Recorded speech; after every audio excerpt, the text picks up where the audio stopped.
Hello, good afternoon. Williams by name.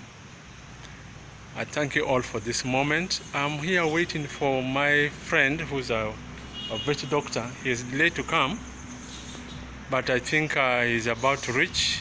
I can see he's coming. He's coming. So let me go and receive him. A veterinary doctor, you're welcome. Thank you. Yes. Nice to meet you. Me too. Oh, thank you so much. I've been waiting. I sat here for some time. Yeah. No, it is good at least you have kept the time. There's normally say better late than never. Sure. Okay, so I think now we can. Yeah, so let me start introducing myself. I am William, and I go by the names Wilcode at both YouTube and Instagram. But before I continue with my discussion with my friend, I want him also to introduce himself so that he tells us exactly what he does and the purpose why I'm meeting him here today. So please, can you introduce yourself so that people know you? Thank you. I'm Vetwere Simon, Yes. the owner of Uzalendo Animal Services. Nice to meet you. Thank you so much, Vetwere. Yes. So without taking much ado, I want you to take us through your daily life of being a vet doctor, really. Being a vet doctor Yes. is basically a good thing, Yes. an idea. So when we wake up, our main purpose is to look after animals. Sure. And to make sure that the well-being of animals. And for my case, I've really zeroed and settled Yes. and specialized in working with pets and the backyard chicken rearing. Oh. Then it brings me to the question. You remember now yesterday we discussed there are certain questions that I wanted to ask you, but maybe I know you've already come prepared to answer them. Yeah. If you already have them, maybe we can share it with the viewers so that they can now tell us exactly what they need to know when you are majorly handling your pets. But I think we may start with the dogs. Yeah, now you who's being a vet doctor, I heard in the background yesterday the dogs were barking. So can we start off with the dogs, if you have them? I have them. You have already. them, okay? Yeah. You can show us and share with us the story. Maybe you can walk around. Yeah. So the first question was, Yes. what can a first-time handler of Yes. pets do? Being a first-time handler, Yes. we basically presume you don't know anything about dogs, but you want to venture into dogs. Okay. So the first thing would be look right the equipment, The equipment. the handling equipment. Let me just in the side. Sorry. So you can look for the handling equipment. Yes. That is the leash. You can look for the make sure that you have the kennel. The Yes. kennel is in place. You have the feeding to make sure that, because you not bring this dog into a place if the food is not there. You need to have the food. You need to have the kennel. Basically, when you talk about dogs, you need to have 3 pillars in Yes. farming of dogs. The pillars are the breed, Yes. the management, and the nutrition. Okay. Yeah. So we shall rotate around those 3 factors. Yeah. So as a first-time handler, you need to know the breed. Which type of breed are you going to handle? Okay, because the me I said that I simply go and get my dog, I bring, and then if I want to take to vet Were, I just simply present him with my dog. I said, Were, I have here my dog, so can you vaccinate it? That's, I think, basically that's what majority of people I think are doing. No, it depends, because majority you need to have the passion for these Yes. dogs, because like they normally say, feed a dog for 1 day, it will remember you for 3 years. Okay. And feed a human for 3 years, he will forget you if you don't feed him for 1 day. You can imagine that, okay? So the basically is the breed. Different. There are several breeds in the world, especially as you walk around. in the case of Uganda, the breeds are very many. Yes. So you need to know the specific breed you want to look after, or the specific breed you want to rear. Yes. And majorly we have pets. These are companions, dogs which are kept inside. most of them are examples are the Maltese, Yes. the Japanese Spitz. Those are small white-haired dogs. You Yes. normally see people keeping them in the houses. Then we have dogs. We have other breeds like the German Shepherd. Yes. That one is widely known by majority of the Ugandans and our people locally. Yes. It is a German Shepherd. We have the Rottweilers. Yes. We have the Boer Bells. Yes. So depending, we have the Labrador Retrievers. Yes. So depending on what you're looking for in the market, it depends on your purpose. Some are very good at being guardy dogs, Yes. at doing guard work. Then others are just good at being pets in the house. Okay. While others can do both, can do like a German Shepherd can do both guard work and being a what? A companion or a pet in the house. Now, that will now bring me to this question. I've always been thinking about these dogs. Are they only trained to keep us, or do they keep the home, and then others can maybe train to keep the children or to keep the animals? Which one? I mean, do they specify that type of training for the dogs?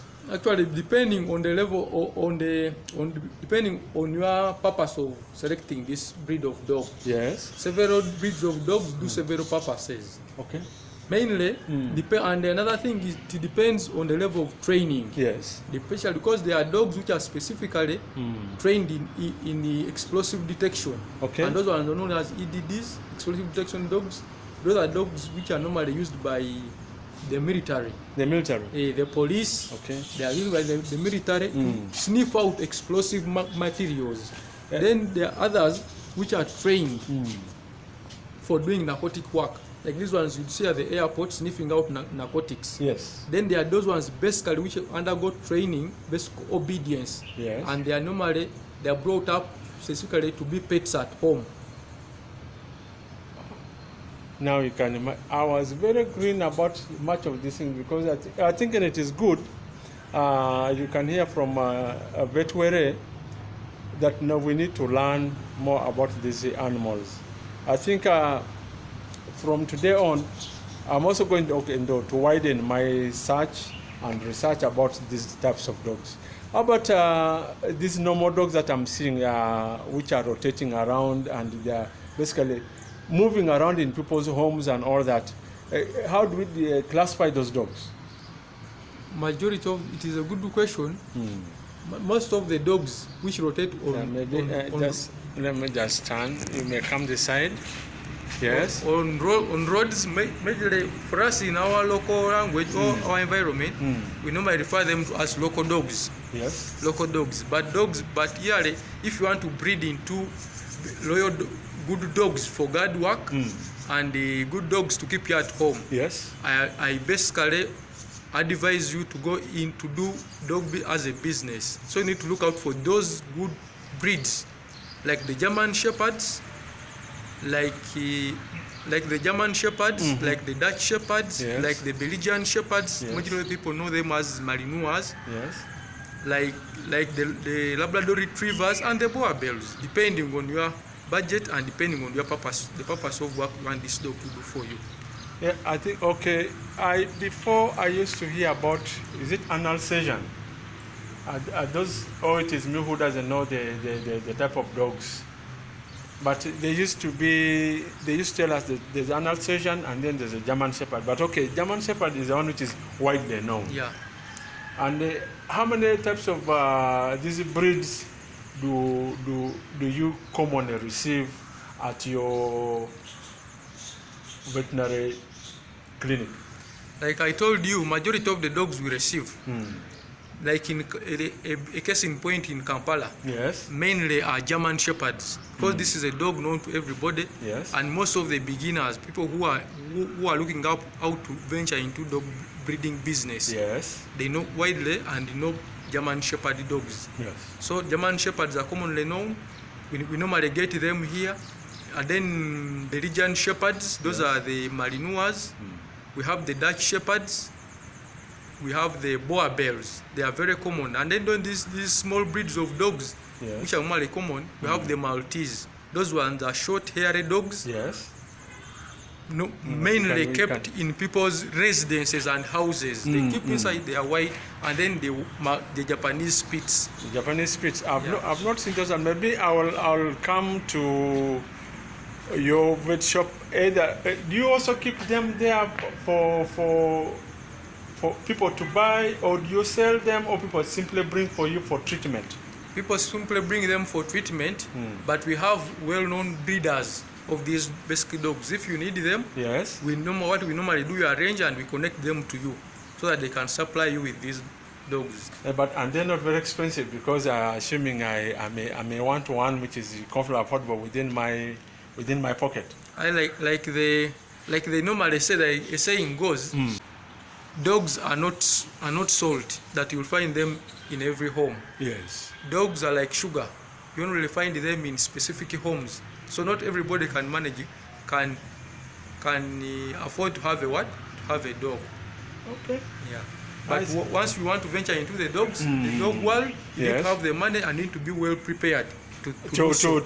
So before I can venture into dog rearing or keeping a dog at home, I must be equipped with some knowledge. Exactly.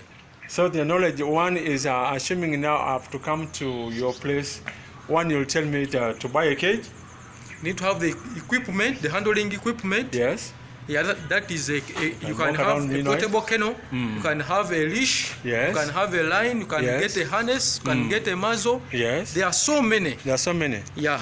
Okay. Then you need to know the breed. Which breed are you going in for exactly? So you need to know the breed. If you're going in for German Shepherd, look for the German Shepherd. Another thing, you need to know the feeding. How are you going to be feeding these dogs? Yes. Yeah, because you need to stock the feed, let the food be there. So as these dogs are, you reward them. Because they feel more, they appreciate you after doing their work. Because you brought them in to guard you. And once they have done their work, you need to appreciate them. And the only way to appreciate them is to give them love in terms of giving them good quality food. Yes, yes. Yeah, and in return, they guard you and they appreciate you. Okay. Now take me yet to another point when I always see dogs barking, but I don't know exactly that type of communication. Are those dogs sometimes alerting you? Are they simply barking just because they've known an intruders around? Actually, dogs normally, like us people, we can communicate and talk. Yes. But dogs, their form of communication is simply barking. They communicate by what? By barking. By barking. So by the barking, normally goes hand in hand with you observe, as the dog is barking, you observe the body language. Yes. The body language in terms of the tail. Once a dog is barking but is waving the tail behind. Yes. Once it's waving the tail, that dog is showing you that it is nervous, but on the other hand, it is welcoming. It's welcoming. Yeah, it can welcome you. But we find in a case where the dog is barking, but the tail is standing and stiff. That dog don't temper to approach it because it can easily bite you. Okay. Yeah. So this is where okay, just a moment. Sorry, I've interrupted you, because most times you always see that a dog has bitten someone. Now that can we say that he did not read the body language of the dog? Exactly. Because if the dog is charging and the tail is up, you don't approach. You don't approach. Give it time. If you are next to the owner, call the owner to be nearer you so that you approach it together. No, but okay. Then another thing, scenario, you find the dog barking, it is barking but the tail is underneath, in between the legs, down coiled. Yes. That dog is a coward. It's telling you actually any movements you make, for it to take off. It will take off. Ah. Yeah. I didn't know that, because usually whenever we see dogs with their tails below, we know that another is a coward. Now can we say if it is trained, it's supposed not to put the tail below? Like I've told you, the baseline, the bottom line is read the body language of the dog. The dog can be trained, but you are approaching it with stones or a big piece of wood. Okay. Of course, it will charge and it will take off. But once you know the body language of the dog is barking in one place, but the tail is up and stiff. That dog is telling you any movement can easily bite you. But once a dog is barking but waving the tail, there is that movement of swinging the tail. Yes. that dog is welcoming. Yes, it is nervous, but is welcoming. It's welcoming. But the other one which coils the tail down, Mm. then that one is, just know that one is a coward. That one is a coward. Is a coward. Yes. Now from the discussion that we had yesterday, I think there is a question you had posed about the nutrition of the dogs. Yes. Do I just simply get any other food and give the dogs, or the specific one that is supposed to be given, assuming I don't have that money to buy the specific type of diet for the dogs? Yes, thank you. Feeding dogs is very easy, and on the other hand is very difficult if you're not well prepared. Okay. Dogs can eat. Actually, most of the people in our case in point is in people have moved to people's homes. They feed their dogs with posho. Posho is a readily available resource. Yes. It can be fed to dogs. Rice can be fed to dogs. Minced meat, meat itself. But once the instance is, dogs should be fed on the well-balanced diet. So when you're feeding a dog, it's just like a child at home. If you underfeed, or if you feed on a poor, if the diet is not well formulated and balanced, then you get cases of what? Of malnutrition. Malnutrition. So to not avoid that, you need to get should be a well balanced diet. Make sure that the food you are giving has proteins, has carbohydrates, has vitamins, has minerals, and the most important nutrient people forget is water. Water is a basic and important nutrient in the diet of dogs. It has to be given adly all the time. Give the water, put the water for these dogs to do what? To drink. To drink. So in case of the carbohydrates, you can feed the rice, you can feed the posho. Then in terms of proteins, you can feed your dogs on mukene, or commonly known as it is silverfish. Silverfish, yes. Yeah, commonly known as mukene. Then you can feed them on meat. For those who have meat, we have people who stay near the roofla. Go and get your food. Abattoirs. Yeah, abattoirs. People feed them on chicken legs and chicken heads. Are readily available and very cheap. Yeah, they are very good. But you first dry them. If you are sourcing out for the mukene, make sure you source the quality should be of high standard. Good, yeah, because in Kampala, in Uganda, people get the mukene and they mix in sand for it to add the weight. To add the weight. Yeah. So as you're picking your mukene, look out for the good mukene. And this mukene should be thoroughly dried to avoid cases of aflatoxins, which really kill our dogs. Okay. Then if you're feeding kaunga, you need to take into place. It is a readily available source, posho, but has high chances of what? High chances of aflatoxins. Aflatoxins, people, if you have ever bought kaunga and you keep it, or if you have ever bought posho, maize flour, and keep it in one place for a long time, it tends to cake. It forms a cake. Yes. And once you break yellowish, once you break it, it is hard and it changes in color. Mainly most of the time it is yellow, it is green. Yeah. So that's what we refer to as what? Aflatoxins. It's very dangerous and it kills dogs. It kills dogs thoroughly. Because once it goes in the bloodstream, it normally weakens the liver. So you find the dog dying.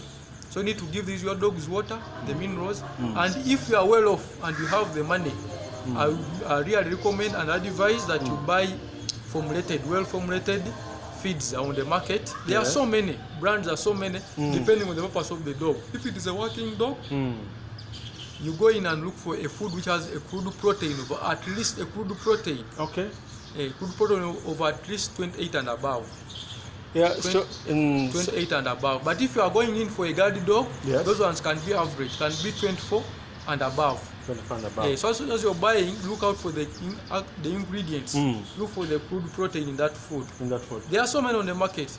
Then you buy crude protein, which has at least, if you're working dog, crude protein of 24 and above. You feed your dog, is basically good. So viewers, you can hear from Vet Simon Were. I think I didn't want to interrupt. I wanted him to explain explicitly to us so that we can hear. We can be having questions. So if you have any views, please drop them on the comment section. Don't forget to subscribe to this video. You like it, you share. And also, I'll also include his link. You may find that it is very good for us. And you can also get in touch with him. By the way, he also has already a YouTube link. Maybe you can tell the viewers your handle. It is Uzalendo Animal Services. Okay. Still on TikTok, it is Uzalendo Animal Services. Yeah. So you can see we can get him on both YouTube, TikTok. How about Instagram? Are you on Instagram? Yeah, Were Simon. Were Simon. So yeah, our vet is going to let you know. Now, when you're in his channel handler, you'll find out he's going to educate you more. And please don't forget to subscribe. But with this, I want to let you know that there are so many things that is educate the viewers. People who have dogs in their homes. What you're supposed to do when you're having your first dog at home. What now? I think where can they get you as well? In Zambia. You're in Zambia. Yeah, located in Zambia. Yes. Which part in Zambia exactly? Exactly opposite in Zambia Police Barracks. Okay. Zambia Police Barracks. Yeah. So you are there. You are in the canine sections. You are doing so well, I guess. Yeah. Then that is very good. Now, Vet Simon, what inspired you to become a vet doctor? Actually, what inspired me, I grew up in a family where people keep animals. Yes. And we see our animals dying. So in this case, I said, no, I will need to become a vet. It is to save people and the community. Yes. Because where I come from, you literally move like 5 kilometers to locate for a vet. So it was really hard. So I had him to go and really serve the community. Oh, that is very good. So I know whoever is watching is going to watch this is going to be inspired by what you do. So now, with all the inspiration, because I know so many people are looking at Vet Simon, what is he doing? Now, what really motivates you by the end of the day? At the end of the day, what motivates me is to treat an animal and fully recovers. Yeah. Yes. For the case in point, I had a client in Chirinya, Yes. He had these dogs, I treated them. The puppies actually it delivered. The first time delivered 10 puppies. Yes. And unfortunately, all of them died. So somebody connected me to her. Yes. Gave her my number. She called me. Yes. I went in. I advised her what to do. Yes. So the second time when the dog delivered, Yes. delivered still 10 puppies. Went in, vaccinated them. They all grew. In appreciation, this lady gave me a Belgian Shepherd puppy, a Malinois. They are very good dogs, and I was so happy and inspired. And you still have them? Maybe I could also have a puppy. No, I sold it. I got somebody who was giving me the money I wanted, and I sold it off. So basically, no, you see how I've just missed that puppy from him. But nonetheless, you really saved the lives of the puppy. Even the community around, I guess, they also have dogs that they're all well nurtured by you. Exactly. That's okay. Viewers, you can hear what has come out from Vet Simon. Please don't forget to subscribe. You need to simply go to the link below that I'm going to leave. Get into his channel, and then you'll view what he does exactly. So here we're coming to an end of our interview with the Vet Simon. Please, can you tell the viewers your last word? Yeah, my last word is I'll encourage people, dog lovers, and those people who keep dogs, really to look after dogs very well. In case of anything, my numbers are going to be listed below. Yes. And you can even follow me. I have a YouTube channel, Uzalendo Animal Services, and on TikTok I'm there as Uzalendo Animal Services still. Yeah. Thank you. You're welcome. Thank you so much, viewers. we are coming to the end of this shot, but I want to thank you for all that you've done. That I know, follow this, watch us until the end, so that now you don't miss every step and good advice from Veterinary Simon. So thank you so much. I appreciate your time. I also don't take things for granted. Veterinary Were, I want to thank you so much. You have granted me the opportunity to be with you at this moment. Thank you. So many people wouldn't have allowed, but for the time that you have taken, so that now you educate so many people about their pets. So next time we are going to, don't miss the next episode where we are going to talk about another type of animals other than the dogs. So yeah, for now, bye for now. Bye. Bye-bye.